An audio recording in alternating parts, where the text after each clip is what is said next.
Now, in this video, I'm going to reveal a secret to you that only 1% of this world's population knows about.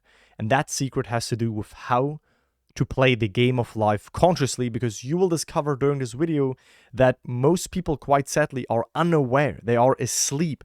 They are unconscious and they're just drifting through life. So we want to talk about how you can basically break out of that and consciously, master your life so that you can reach your goals. Okay, so let's just dive right in. This is the agenda for this video. So introduction, Neville Goddard quotes, some rules for the game of life, some important reminders, a story from Neville himself on how he played the game of life consciously, and my summary on all of that. So let's waste no time and dive right in. This will be a very deep dive type of video. So do me a favor and do yourself a favor, watch it till the end so that most of the stuff can stick with you and make sense and you can apply it. Okay, now here's my introduction. So what I said here is that the ones who know about the secret of life control the rest. What do I mean by that? Let me explain. Most people, right, in this game of life are conditioned because they sleepwalk through life and they unconsciously take on the suggestions from the collective consciousness. Okay? So again, those people who know about the secret of life, they basically manifest consciously, right? They determine things. They shift states consciously, right? They knowingly apply those teachings.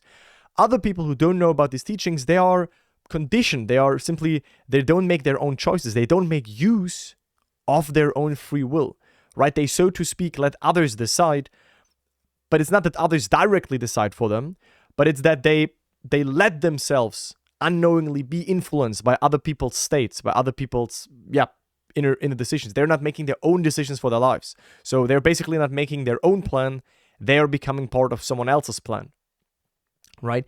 Now, what is the secret of life? Before we talk about this, again, I want you to understand this, right? Is that we have suggestions everywhere in media, in TV, in our friendship circle, in our family, in our relationships, right? Just from collective consciousness, we all have these mainly accepted ideas, right? Relationships are always hard. Money is hard to get. You have to make your hands dirty to get a lot of money, and so on and so on and so on. Or health is hard to maintain, stuff like that. Well, if that is what you hear all the time, and it basically sinks in your consciousness and you don't do anything about it, right? You don't decide consciously what your state is, and you just let states basically being impressed into you, then you will also abide by them. You will also follow them and believe that they are true, because you're sleepwalking, because you're not making your own decisions, you're not shifting your own state. Okay? What is the secret of life? Well, it's very easy. A change of your attitude is a change of position on the playing field of life. The game of life is not being played out there in what's called space and time. So that is what the secret is, right? That is what is the secret. That is why some people basically control the rest of the population, right? Is they play the game of life knowingly. But the game of life is not being played as like soccer or anything out there. The game of life actually is played on the spiritual sphere, right? On the spiritual atmosphere within. It's not played out there in what's called space and time. The real moves in the game of life take place within, on the playing field of the mind, right? Your inner world. Most of us are totally unaware of the mental activity which goes on within us. Right? Because most people do not have access to self-awareness. Most people are not self-conscious. So they don't even know where they dwell within. They don't even know which external suggestions from the collective consciousness, from the outer world, they take in. But to play the game of life successfully, we must become aware of our own mental activity. That's the first step. For this activity, in the form of inner conversations or inner dialogue or images, imaginative images we dwell on, is the cause of the outer phenomena of our life. Right? There is no opponent in the game of life. Very important to understand. Your own opponent is you. But every state is available within you. You can be in every state, no matter what right now the world externally shows you. So the game of life, like every other game, is played within the framework of certain rules. And any violation of these rules carries a penalty. Right? So there are rules in a sense. If you react on what is and you dwell on what is, you get more of what is. We could call that a rule, right? But we're talking more about these rules for the game of life in just a second. So you and I are playing this game from morning to night. and should therefore learn its rules in order to play it well. So the game of life is something we all play. You can't stop playing the game of life as long as you are having this human experience. But the ones who play the game of life consciously and to understand the rules and to follow these rules and to consciously determine their states, those are the ones basically that are carving their own path.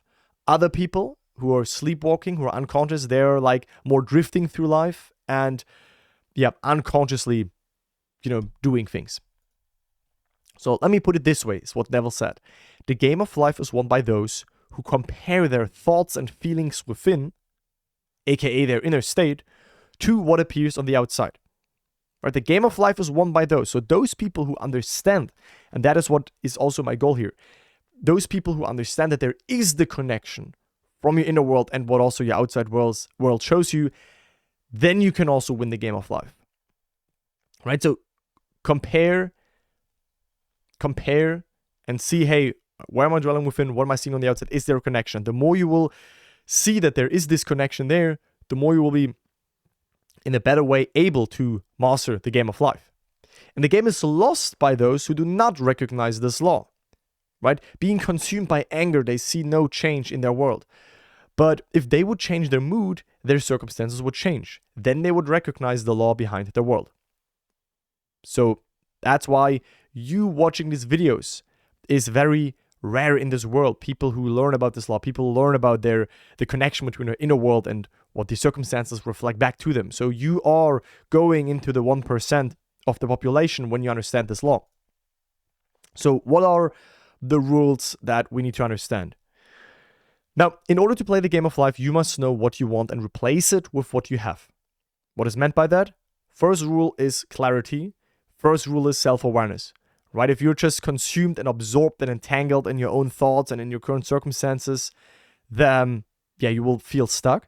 So we have to disengage, gain self-awareness, rest, be observant, be non-judgmental, be non-critical about what is currently there. And then we need to ask ourselves, hey, what do I want? A main question in for the rest of your life. What do I want now? Because what do I want will determine where you place your attention next. If you place your attention unwittingly on things, what you place your attention on is what you get more of. But if you say, hey, I want this, and you start to place your attention on that new state, on that new reality, on that new version of you, deliberately, then you also will see more of that. Then you will also see the results of that. Right? So you must know what you want, and then you must replace it with what you have. So if you want financial overflow, but you have currently financial struggles, then you must replace the state of I'm currently financially struggling. You must replace that with the state of, I'm financially abundant, and dwelling there and making that natural and becoming one with that new state, right? By shifting into it, by imagining something that implies you are now in financial overflow, by overhearing two people talk about your success, by remembering on the time when you were financially struggling, but now in the here and now you're financially abundant, right? So know what you want and replace what you have right now internally with already having achieved the goal. So when you know what it is you want, you must assume the feeling that you have it, exactly what I just said. Although your reason and your senses will deny its existence, persistence will cause your assumption to harden into fact and objectify itself upon your screen of space. This is so powerful, right? So although your current circumstances, although your reason, your rational mind, your senses will tell you, yep, you're right now financially struggling. Look at the red numbers. You're right now not in the relationship. You're right now not with your partner. You're right now not healthy, right? If you persist in the new state, gently, not trying to fight away the current circumstances, but within simply allowing yourself to dwell in the wish fulfilled and persist there, this invisible assumption, the subjective assumption will eventually harden into fact. Like Neville said, persistent assumptions harden into fact. Right? Hardens into fact means it becomes more and more also an external circumstance for you because you made it alive already inside of yourself. So play the game this way. You may think it doesn't work, but that's because you have not tried it. You may believe the idea is stupid, but I tell you, the mood decides your fortune. Right? Believe me, for I've proved this principle over and over again in my life. Same for my life. I can also say I've came across this principle. I was doubtful about this principle, about Neville's teachings. I applied them, I tested them, I started with the ladder exercise and other things, and I saw it worked, and I applied it for more and more and more and more things. And then you reach a tipping point where there is no going back. You just understand and know for yourself from your experience that it is real. And then I felt inspired to teach it to you and more people. And now I'm having this bigger vision of bringing as much as people as possible together in a active and engaging community where we not only are going to make sure that you reach your own individual goals, right? That is also part of it, right? That we transform you into this version of you that already, experiences your desires on the outside. That is one thing of it. But my higher vision is that we really change the world with that. That we come together as a community and we learn together, we help each other, we empower each other. And we therefore also positively infect the people around us in our families, in our friendship circles, and we change the world by that. Right? But it needs a movement. It needs people who are willing to join that. That's why it's also not free, because if I make it free, my YouTube comment section is free, Reddit groups are free, but do you really have a sense of commitment there, of binding with others, of connecting with others, of showing up, of actually showing up there? I don't think so. That's why I charge for my community, and it includes like an immense value. Not only do we have a structured program, not only do you have my support, my coaching, but also do we have this community and this movement that I'm creating. So if that resonates, then check out the second link in the description and join us if it resonates. Now, I want to give you some reminders also that you can keep in your mind to, more and more increasingly master the game of life. So rule number one and reminder number one is that whatever you desire, believe you have received and you will. And what that means is the reminder, the rule here is that you first need to believe it is done already on the inside, and then you will. Right? Whatever you desire, it doesn't make any limitations here. Believe that you already have received it. Believe you are it right here now, and then you will receive it again in form of the reflection, in form of the mirror image, in form of the confirmation that you are it already within. As within, so without. First within, then without. First inner movement, then outer reflection. Also, second reminder is do not be concerned as to how it is going to happen. Right? The how is messing with a lot of people in the manifestation journey, and they worry about, but how long will it take? What if it takes long? What if I miss an opportunity? What if I don't take the right actions, right? The more you are concerned about the how, the more you are basically indicating to the mirror of life that you're still in the state of not having it, of not being it, of trying to figure out a way. The more you are in the state of being it, of having it within, the less you will worry about and how, because it is already ready, it is already done for you, it already is so, it is already natural for you.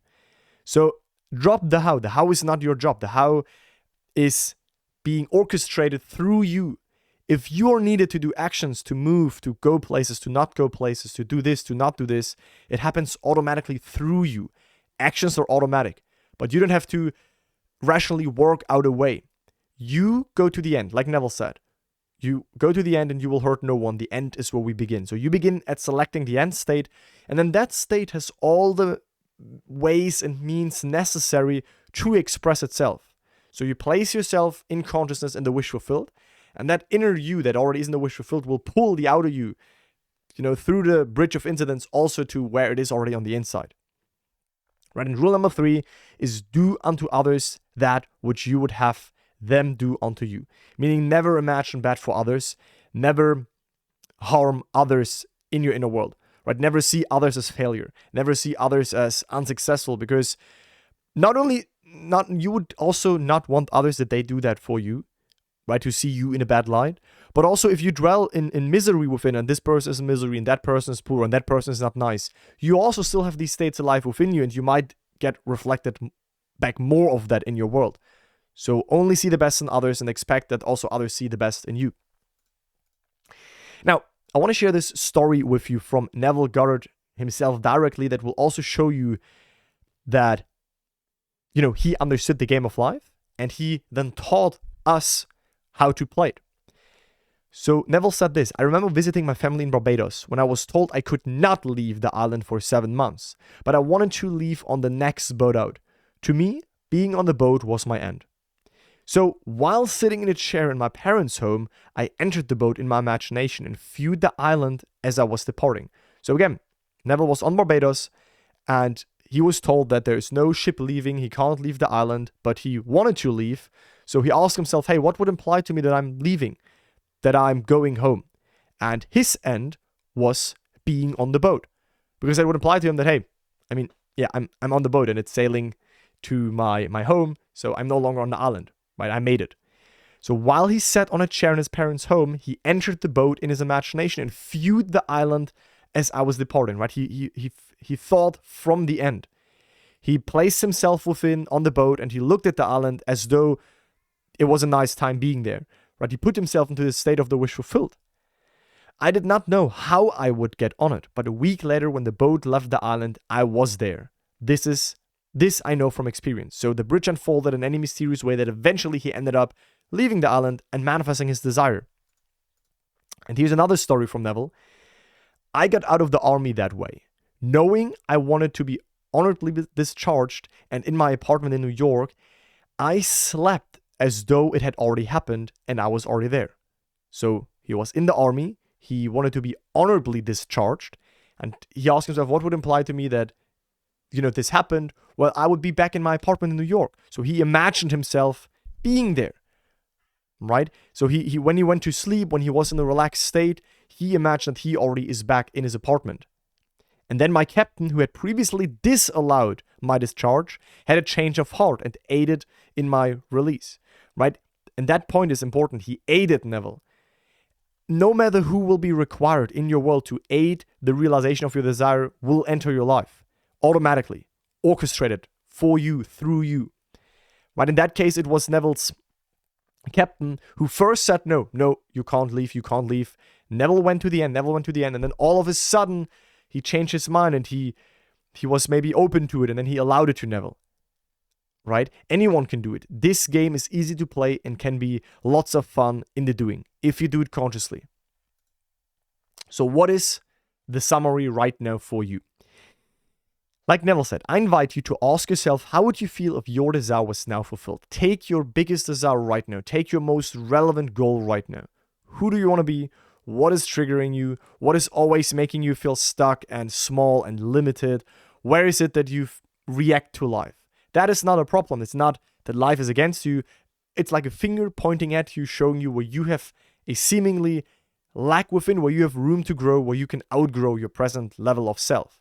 So what do you want? And then feel into the wish fulfilled of that. What would that mood be like if you are now that new person? What would you imagine? What would imply to you that it is done? Right? Toy with that.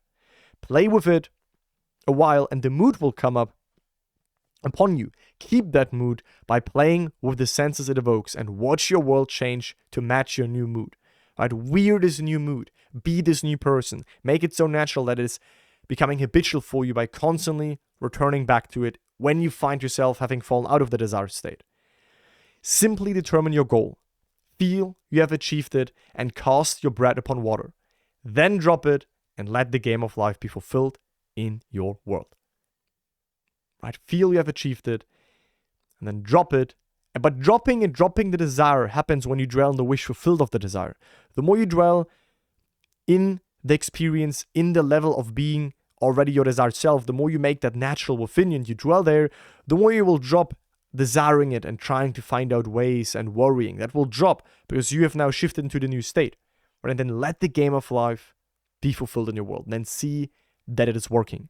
So if that intrigues you, if you want a clearly structured system, coaching from me being in your corner, having direct access to me, hanging out with me, being in the private Upgrade Your Life community so that we can make sure to help you move forward on your journey, manifest your goals. But the bigger vision is so that we change the world together, that we are, making alive a movement of people who are consciously manifesting their goals.